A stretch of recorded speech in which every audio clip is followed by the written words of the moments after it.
je suis moi. Et vous, vous êtes vous. Il n'y a rien que je puisse faire pour changer ça. Tout comme vous, il n'y a rien que vous pouvez faire pour changer ça. Pourquoi? Tout simplement parce que la nature ne fait pas d'erreur. C'est seulement à nous d'apprendre à voir la perfection dans ce qu'elle fait. En 1724, Bernard Fontenelle a dit que le plus grand secret pour le bonheur, c'est d'être bien avec soi. Et c'est ce que nous allons apprendre aujourd'hui. Comment être bien dans sa peau? Alors, voici ce que vous allez apprendre dans cette vidéo. Nous allons répondre à la question en 2 phases. La première phase va consister à explorer le côté intérieur. Comment être bien dans sa tête? Et ensuite, nous allons explorer le côté extérieur. Quelles sont les choses que vous pouvez faire pour vous sentir bien dans votre peau extérieurement? Nous savons qu'il y a plusieurs choses que vous pouvez faire pour apprendre à être bien dans votre peau, mais dans chaque phase ici, nous allons nous attarder qu'à 3 idées, les 3 meilleures actions pratiques que vous pouvez faire dès aujourd'hui pour améliorer votre vie. Et aussi à la fin, nous allons mettre des exercices pratiques en format PDF que vous pouvez télécharger pour pouvoir passer à l'action dès aujourd'hui. Si vous êtes prêts, alors commençons.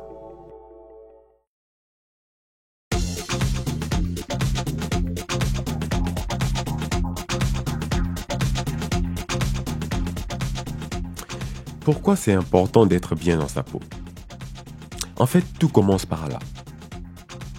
Si vous n'êtes pas bien dans votre peau, c'est impossible de savourer la vie, c'est impossible de savourer la richesse, c'est impossible de savourer l'amour, nos relations, les biens que nous avons, la santé que nous avons, l'environnement dans lequel nous vivons, le pays dans lequel nous habitons et tout le reste.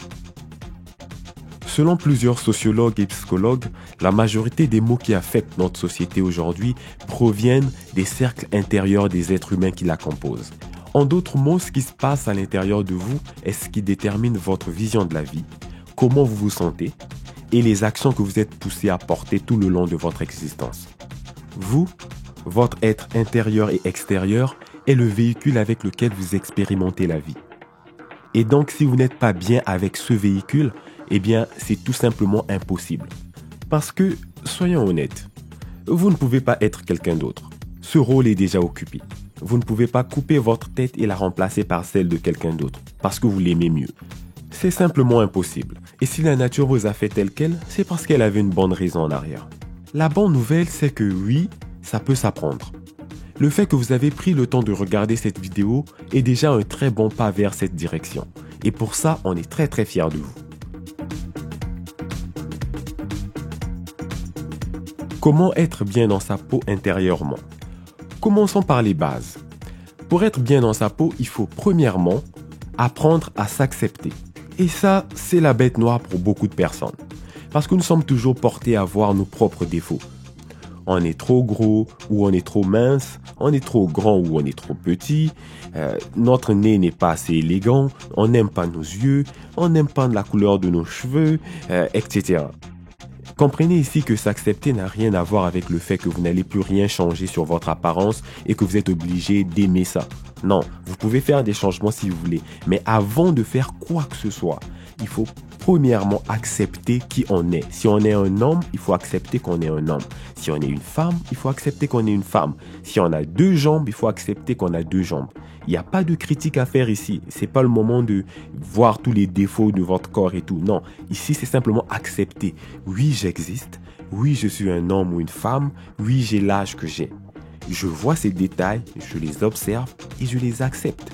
Si vous n'êtes pas capable d'accepter, il n'y a aucune autre façon pour pouvoir aller de l'avant, modifier les choses, améliorer les choses. C'est pas possible. Déjà, vous n'acceptez pas le véhicule que vous avez à la base. Et si vous voulez vous battre contre la réalité, vous n'allez perdre que 100% du temps. Alors, est-ce que ça vaut la peine?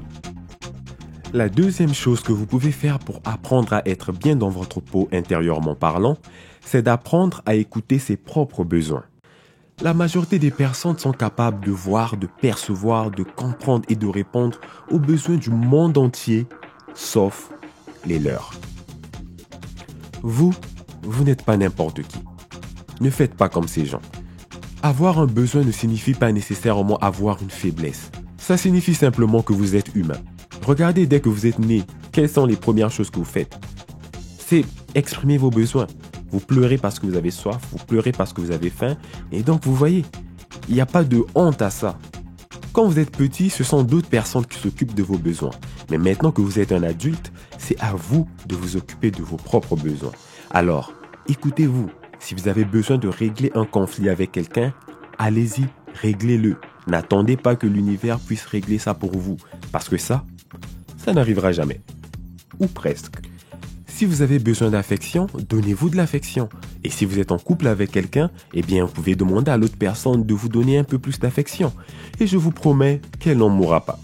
En gros, prenez la charge et la responsabilité de satisfaire vos propres besoins. Vous êtes la seule personne attitrée à le faire. Il n'y a personne sur Terre qui a été payé ou mandaté pour le faire à votre place. En gros, identifiez vos besoins. Essayez de voir si c'est quelque chose qui vaut la peine d'être satisfait ou si au contraire, c'est juste un caprice. Parce qu'il y a des gens qui veulent des choses qui sont très discutables, si vous voyez ce que je veux dire. Alors, vous êtes responsable de vous et vous êtes responsable de vous satisfaire vous-même. La troisième chose que vous pouvez faire aujourd'hui pour être bien dans votre peau intérieurement parlant, c'est de vous éduquer. Ici, je ne parle pas du fait d'aller au collège, au cégep ou à l'université ou de faire un master. Je parle ici d'être un individu, un adulte qui prend le temps d'apporter des aliments, c'est-à-dire des informations importantes qu'elle a besoin pour pouvoir grandir intérieurement, pour pouvoir se développer personnellement. La majorité de nos problèmes viennent du fait qu'il nous manque des connaissances ou des aptitudes. Et la seule façon d'avoir plus de connaissances et d'aptitudes, eh bien, c'est de s'éduquer. C'est d'aller apprendre ces choses, c'est de maîtriser certaines choses, c'est de comprendre certaines choses. Et si vous ne prenez pas le temps de le faire, une fois de plus, il n'y a personne sur Terre qui a été mandaté de faire ça pour vous. Parce que vous êtes venu au monde seul. Mais certaines conditions s'appliquent. Si vous êtes un jumeau ou une jumelle, si vous êtes né dans une boîte ou dans une usine, ça pourrait être différent pour vous. À bon entendeur, salut. Nous passons maintenant à la seconde partie du cours. Comment être bien dans sa peau, extérieurement parlant? Tout comme dans la première partie, nous allons répondre à la question en 3 points, c'est-à-dire en 3 actions pratiques. L'un des plus grands médecins qui ait jamais existé sur la planète, Hippocrate le Grand, a affirmé quelque chose de très très profond qui, même après des siècles, continue à avoir de l'impact dans nos vies aujourd'hui. Il a dit que ton aliment soit ton médicament. Et ça, c'est le premier point pour pouvoir être bien dans sa peau extérieurement parlant. Il faut apprendre à manger santé. Inutile de vous rappeler qu'être en santé, c'est important pour pouvoir profiter de votre vie. La majorité des gens répondront « oui, je le sais ». Et la majorité des personnes ne le font pas quand même. Parce que ça paraît compliqué pour la majorité des gens, alors voici une façon simple et moderne de comprendre l'enseignement du grand Hippocrate. Retenez ces 3 choses. Premièrement, il faut apprendre à manger équilibré. C'est-à-dire que dans votre assiette, il devrait normalement y avoir 50% de légumes, 25% de viande et 25% de féculents. Résistez à la tentation de toujours vouloir manger que des viandes et des poissons. Les légumes n'ont pas été créés pour vous punir, ils sont bons pour votre propre santé. Deuxièmement, mangez qualité. Faites tous vos efforts pour éviter les aliments dans lesquels il y a trop de produits chimiques. Nous sommes faits pour manger des aliments, mais pas des produits chimiques. Nous ne sommes pas des déchets toxiques. Je sais que c'est très compliqué aujourd'hui dans nos sociétés actuelles. Simplement, prenez le temps de lire les ingrédients, ce que la majorité des gens ne font pas. Si c'est un pot d'olive, ça devrait être écrit olive, peut-être eau ou sel. Si vous voyez une dizaine d'autres ingrédients qui ne sont pas des olives, qui ne sont pas de l'eau, qui ne sont pas du sel, eh bien, oubliez ça. Cherchez une autre marque parce que si vous cherchez, vous trouvez. Troisièmement, mangez souvent. La plupart des gens ne mangent qu'une fois ou 2 fois par jour. Normalement, il est recommandé de manger le plus souvent possible. Pas des grosses portions, mais des très petites portions et des portions santé, comme dans le premier point. Manger 1 ou 2 fruits entre 2 repas, c'est bien. C'est pas beaucoup et le fruit, c'est bon pour vous. Si vous respectez ces 3 règles, vous n'aurez pas besoin de vous casser la tête, vous n'aurez pas besoin de faire des régimes. Ce sont des règles très simples, très pratiques, qui viennent de loin mais qui ont fait leurs preuves. Deuxième chose à faire pour être mieux dans sa peau, extérieurement parlant, c'est de bouger régulièrement. Donc je parle ici de faire du sport ou simplement de bouger, même si ce n'est pas un sport proprement dit. Il est fortement conseillé de s'entraîner 3 fois par semaine pour une durée d'au moins 1 heure pour chaque séance. À l'école comme au travail, il est aussi conseillé de prendre des pauses souvent pour pouvoir s'étirer un peu, pour pouvoir marcher un peu. Une étude réalisée par des chercheurs universitaires en 2014 a démontré que la moyenne des gens passe environ 12 heures assis par jour. Vous vous rendez compte? Pensez-y 2 minutes. Nous passons la moitié de notre journée à rester assis, soit au travail, soit à la maison, soit dans votre voiture ou dans les transports en commun. Alors, pas étonnant qu'on soit en si mauvaise santé aujourd'hui. Parce que bouger, c'est important. C'est pas juste faire du sport, mais c'est bouger de façon générale. Observez la nature. Regardez les animaux, regardez les arbres, regardez les eaux. Vous allez voir que la nature adore le mouvement. Et nous, on est des êtres qui ont des jambes. Et c'est pas pour rien qu'on a des jambes. C'est simplement parce qu'il faut bouger, il faut les utiliser, ces jambes. J'adore tes pieds. J'adore tes pieds. Bébé, j'adore tes pieds. Ouais, j'adore tes pieds. C'est pas vraiment ce que je voulais dire. En terminant, sachez que si vous n'aimez pas le sport, c'est simplement parce que vous n'avez jamais trouvé le bon sport pour vous. Ça pourrait être n'importe quoi, ça pourrait être de la danse, du karaté, de la course, ainsi de suite. Trouvez ce qui vous va le mieux. Et je vous jure qu'une fois que vous trouverez le bon sport pour vous, vous serez motivé pour y aller. Et si ce n'est pas le bon pour vous, peu importe qu'est-ce que vous allez faire, vous allez finir par abandonner. Oubliez l'idée de vouloir faire les choses à la perfection. Vous n'avez pas besoin d'un coach nécessairement ou d'un abonnement au gym. Tout ce que vous avez besoin, c'est d'une décision de vouloir bouger plus. Il y a des parcs à l'extérieur, il y a des pistes cyclables. Mettez vos chaussures et allez-y. La troisième chose que vous devez faire pour être bien dans votre peau, c'est d'améliorer votre image extérieure. Je parle ici de votre look, de votre style, de votre habillement, de ce à quoi vous ressemblez extérieurement parlant. Maintenant que vous avez appris à vous accepter, ça ne sera pas très difficile. Premièrement, prenez le temps de connaître votre corps. Quel type de corps vous avez? Êtes-vous ronde? Êtes-vous mince? Êtes-vous grand? Êtes-vous petit?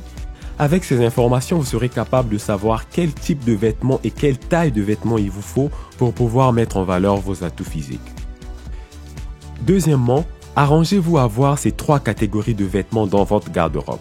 Des vêtements causals pour la vie de tous les jours, des vêtements professionnels ou des vêtements propres, et des vêtements chics pour des soirées mondaines ou les événements spéciaux. Troisièmement, choisissez les vêtements selon votre style et votre genre.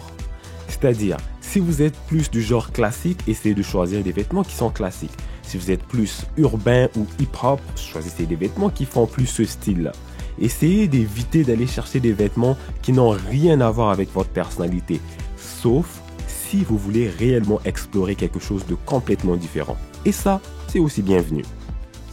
Si vous voulez découvrir quel est votre type de corps, savoir quelles sont les couleurs qui vous vont bien, quelles sont les choses que vous devez avoir dans votre garde-robe, je vous réfère à la section Vogue Apparence sur notre site positivestyle.com et vous allez apprendre toutes les choses que vous avez besoin côté mode, côté garde-robe et côté style. Chut, c'est un secret. Avec ça, vous devrez être préparé pour n'importe quelle situation. Outre l'aspect vestimentaire, vous devez aussi prendre soin de votre peau, de vos cheveux, de vos dents et de toutes les autres parties de votre corps. Évitez les produits corporels qui sont bourrés de substances chimiques parce que, évidemment, ils sont mauvais pour votre santé. Pour clôturer avec ce troisième point, il est très important de souligner que vous devez faire toutes ces choses pour vous et pour personne d'autre.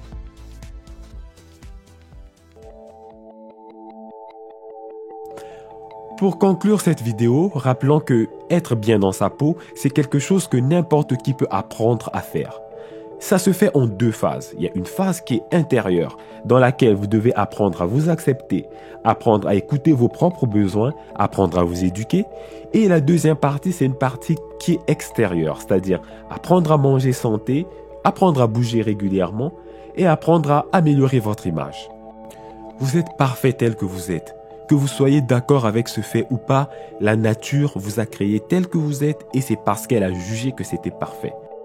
Vous pouvez être heureux, vous pouvez vous épanouir, vous pouvez aller loin dans la vie, avoir du succès, vous développer personnellement, avoir des bonnes relations avec des gens. Mais tout cela commence par être bien dans sa propre peau. Et le secret pour y arriver, vous venez de l'apprendre. Et donc à partir d'aujourd'hui, il n'y a plus rien qui peut vous empêcher d'être bien avec vous-même. Prenez la décision de passer à l'action. Téléchargez les exercices qui se trouvent au-dessus de cette vidéo et allez-y. N'hésitez pas à vous abonner à notre site internet positivestyle.com si vous voulez voir d'autres vidéos comme celle-ci, travailler sur votre apparence, votre estime, améliorer votre vie, passer à travers les problèmes de la vie et les obstacles, réaliser vos rêves, vos buts et vos objectifs. En mon nom, au nom de notre communauté et de notre équipe, nous vous souhaitons d'avoir une bonne vie, de vous améliorer, de vous accomplir et d'être heureux, mais surtout, d'être bien dans votre peau. Au plaisir de vous voir bientôt sur le site internet.